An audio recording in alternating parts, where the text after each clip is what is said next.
if there's one thing that all men in the self-development world have in common, it's a desire to form deeper connections with women. I don't think you even need to be into self-development to have that desire or that want to connect deeply with women. It's just that not every guy is aware of the desire.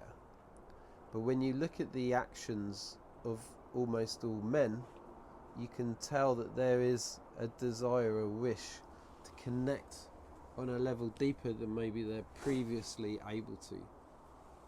The beauty of being into self-development and being on this healing path is that we get to enjoy more of these experiences as we let go of everything that stands in the way of that. Now, connection is love, and fear is what stands in the way of love. Some men go about it in very manipulative and unhealthy ways, including abuse, be it physical or emotional. Men getting into the red pill scene where they're looking down on women, essentially, which is really just them closing off their heart. They have closed hearts around women because they feel if they open it, it's too vulnerable and they're going to get hurt, because they believe that women will hurt them, essentially. And that's just due to the experiences they've had in the past, and they may not be aware that they're attracting those experiences. They think because they've met so many women that might have screwed them over that all women are like that. It's not the case at all. It really isn't. Now,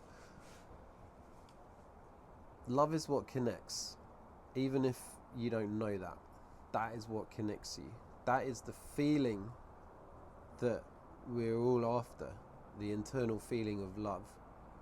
And we want to be able to share that with the women in our lives, especially the women that we're in relationships with. So the path of healing essentially is releasing the fear, is healing the fear that allows our hearts to open more and more. And the more our hearts open energetically, the deeper connections and experiences we can have with women. Now, I don't necessarily recommend men just purely working on their hearts and on their ability to love in the way that a lot of men do, which is going to groups and certain workshops that are very feminine in nature, often run by women that aren't in support of men's power and masculinity, and instead are in support of men developing their femininity, such as opening the heart. And I'm not saying that that's bad or wrong, because men need to open their hearts. It's just that there's a better way of going around it, a more healthy way of going around it, I believe, which comes from a man learning to embody his lower bodied energy, which allows him to feel more grounded, which allows him to feel more masculine, essentially. And the more grounded someone feels, especially a man in this instant, the more grounded we can feel, the safer we feel on the earth, and the more our hearts can open. So rather than just spending all your time working on opening the heart and feeling love, how about you put some focus on developing your lower bodied energy, which you can link to the root chakra, which is about safety and stability, right? And security. In Maserati, I think I've got his name wrong there, but his hierarchy of needs, you need to develop the safety, the stability, the home, the roof over the head, before you can work on feeling love. When you think about it, we're designed to survive. And in moments of danger, our bodies aren't going to want us to be feeling love and bliss, because we need to stay alert and look out for threats. Now, when you carry unconscious fear around rejection and abandonment, and I think it's very tough to get through life without accumulating those wounds, then that's where the healing needs to happen. And bringing awareness and acceptance to where you're at is so important, because if you don't accept where you're at, and let's be honest, most men don't want to accept where they're at. They don't want to look at their wounds, especially the rejection wounds, because it's fucking painful. And so what happens to men who don't want to look at their rejection wounds? Well, they usually go in two directions. They usually go in the direction of manipulation and control, so kind of overly domineering women, in the attempt to feel safe inside, because a woman who does what she wants and a woman who's free, that woman could potentially really bring up a man's rejection wound, so he needs to control her and be domineering in order to not feel the rejection inside. So that's a fear response, and it's linked to the fight response, the survival of fight, the outward projection and the control and the manipulation. Now the other side of the scale, and is equally as, I don't want to say unhealthy because it brings a negative connotation, but it is in a way unhealthy. However, we have to accept where we're at. So the other side of the scale is the man who has the rejection wounds, but in order to not feel the rejection wounds, rather than being controlling, he essentially goes to the other side. And that means he's very easily controlled by her. He loses his sense of self. He loses his grounding as a man. He loses his authenticity. And he instead gives him too much of himself, and gives whatever he thinks it is that she needs from him in order to maintain the connection. Because if the connection gets severed, that's going to bring up his rejection wounds. So in order to not feel rejected, he will come outside of himself, so out of his body and into his head, and then control the words, control the clothes that he wears, controls everything about him in order to maintain this connection. And that's where most guys are. I mean, I still have that in me. I've done a lot of work on facing that, and it's definitely improved, but I still have work to do in this area, for sure.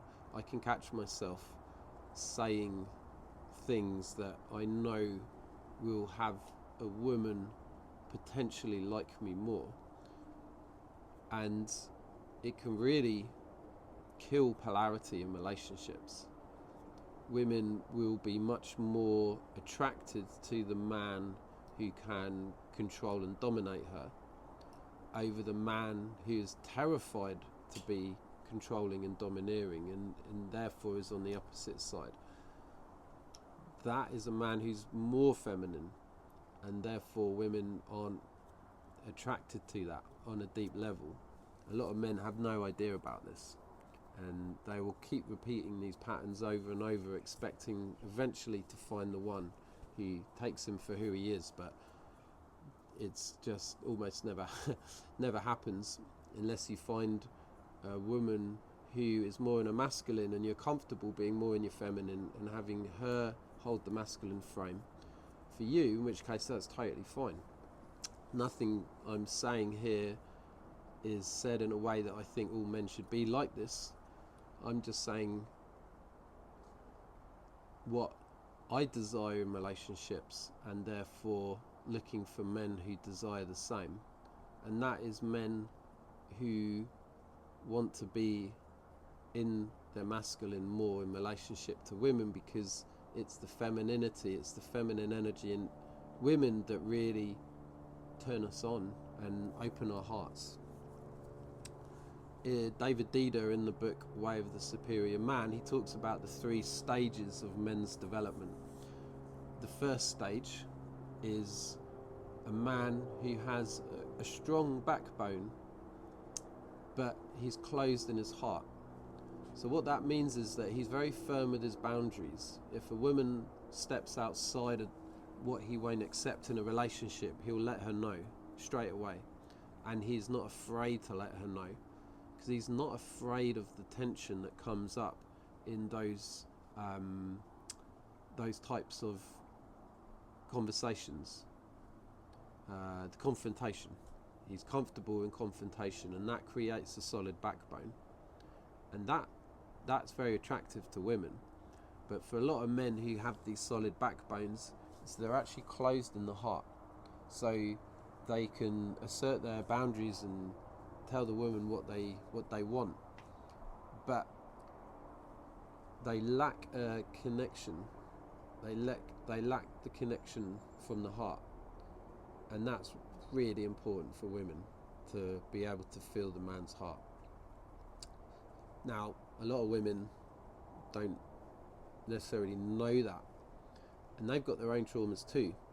So if a woman is closed in her heart, she's quite likely to be afraid of a man who has a big heart, but that's something for another video.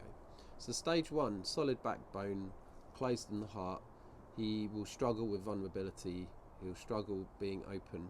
So the woman's turned on by him, but doesn't feel the heart connection. Stage 2 is the opposite side, according to David Dida in his book Way of the Superior Man. Highly recommend it, by the way. Stage two is the man who has an open heart, so he feels a lot of love, and he's not necessarily afraid to open it up and be vulnerable and real with the woman, but he lacks the backbone. He is afraid of that part of himself, the more masculine part, the part that is able to assert his boundaries.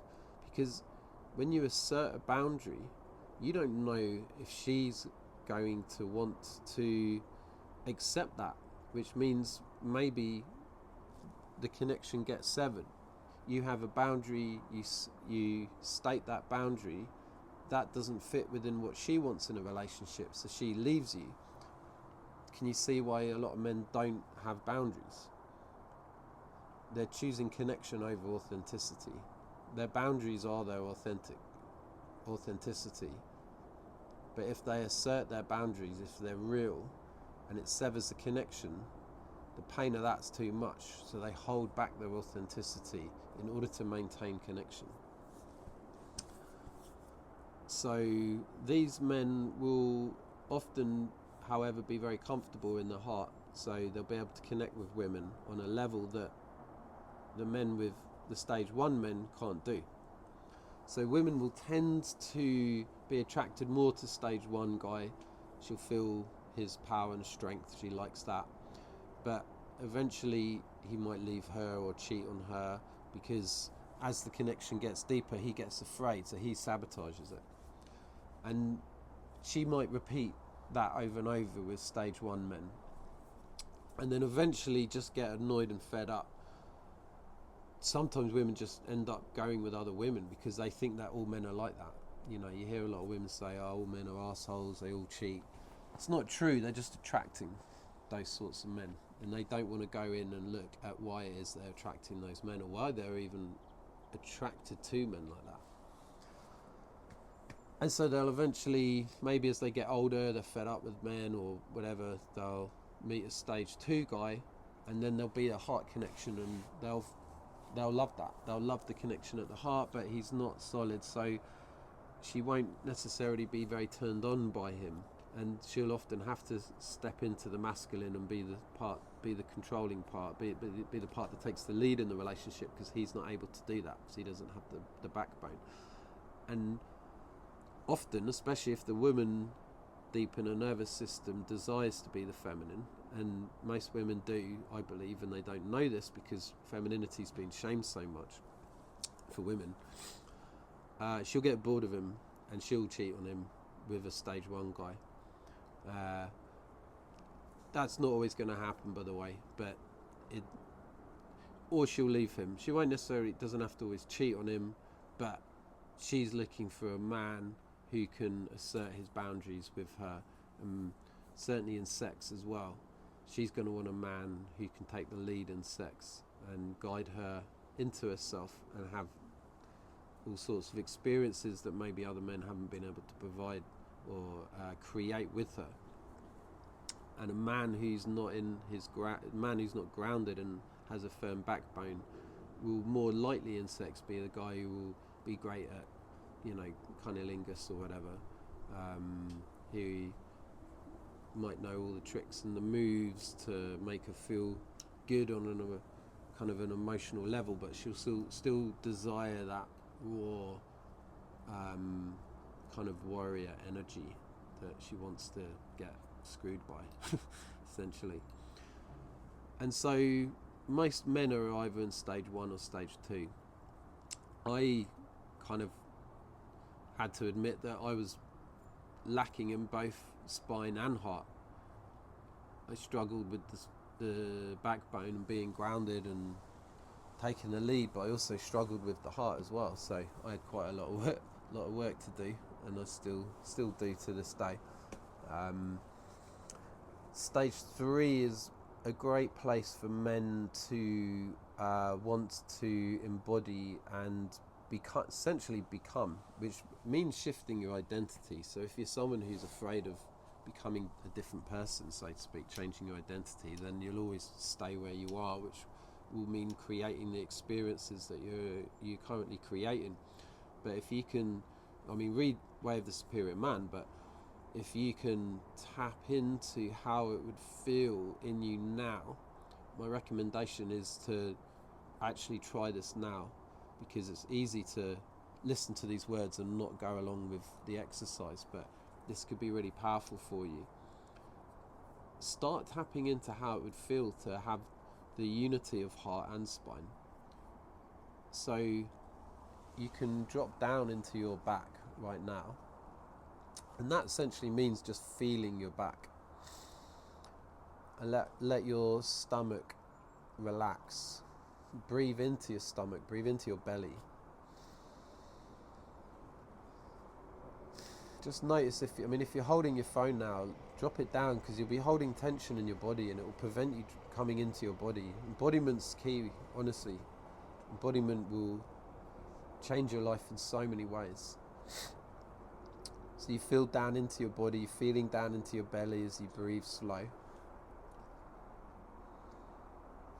And then feel your legs and feel your feet against the ground. And just feel that sense of being more calm, being more still. From that place you can hold space for a woman, which essentially is the masculine role, is to hold space for her so she feels safe to be in her feminine, which is expressing all the different energies that she has within her, which could be anything from like the little girl to the terrifying, scary, angry woman, and a whole range of different energies and expressions that she wants to be able to express through her, but she can only really do it, it certainly feels safer for her to do when a man can be more present with her in that process.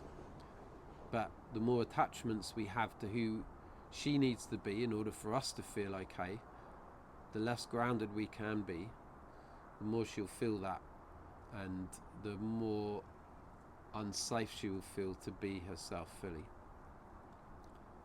So that, if you're in a date with a woman, You want to be planted on the ground. You want to be breathing slow. You want to be feeling your belly. You can put your hands on your legs and just be feeling your legs and feeling your feet against the ground and feeling your back. And you can do this while communicating, but it just brings your energy down from your head more and comes down into your body. And if you can, don't even do it for her. Don't do it so she likes you more, because that just reaffirms the belief that there's something wrong with you. You're doing it because that's what feels good. I mean, you ideally want to be embodied in all areas of life, not just when you're with a woman, but it's with women that most men want to become more embodied. And it's also with women where we become less embodied because of the fears we have around rejection. So yeah, you can close your eyes and just imagine yourself on a date with a woman who you find beautiful, and you'll notice that because your imagination doesn't know the difference between, or your unconscious doesn't know the difference between a real event or an imagined event, your unconscious will send out fear, maybe some cortisol, adrenaline, feelings of unsafety if you imagine yourself with a beautiful woman. And you'll notice that your energy's up in your head, and from here you'll think about what you're going to say in order to create the connection. But your authenticity comes when you can relax and drop down into your body and feel more calm, more present.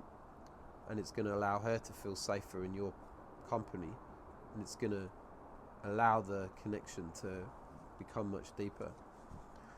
But from that place, can you also see our backs, for men and women, is the stability, it's the masculine container, and our front is our feminine, because it's where feeling and movement exist. Our feelings move. So like the river bank is the masculine for the river, that is the feminine, and the water of the river needs the banks, otherwise it's just too much. And so women need the container of the masculine man in order for her to be more like water,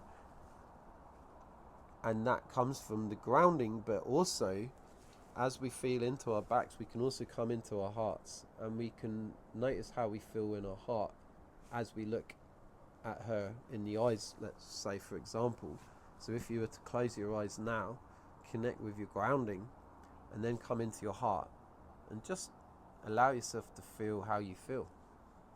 And the trick is to accept how you feel, because you might feel blocked and you might just feel nothing. And the only way through that is to start accepting that and start allowing yourself to be exactly where you're at, and you just watch what happens. And if you can really imagine her in front of you and you're looking into her eyes, and you can start to connect with maybe the inner child in her, the part of her that's been hurt and traumatized, and you can connect from the little boy in you that was hurt when you were younger, and you'll start seeing her as a human. You won't be seeing her as this object that will allow you to feel good about yourself because she's good looking, or just because you want sex, or whatever it is. Tapping into here will allow you to see her as a human. You'll start to really embody more love for her, and you can do that whilst maintaining your grounding. It's not either or, the two can come together. It's really a absolutely beautiful process, and yeah, it's something I recommend men working on in themselves, so they can start to become more embodied, more present in relationships. And when you take this to the bedroom and you start to make love from this place of being connected at the heart, but also more solid, even connecting with your king or your warrior energy, that's when things can really, really shift and allow you both to have the sort of experiences that maybe you currently don't even know are possible. Yeah. a little different video from my usual ones. I'd love to hear any comments, anything that came up for you as I was talking about this process. And if you have any questions, also please subscribe if you want to hear more. See you in the next video.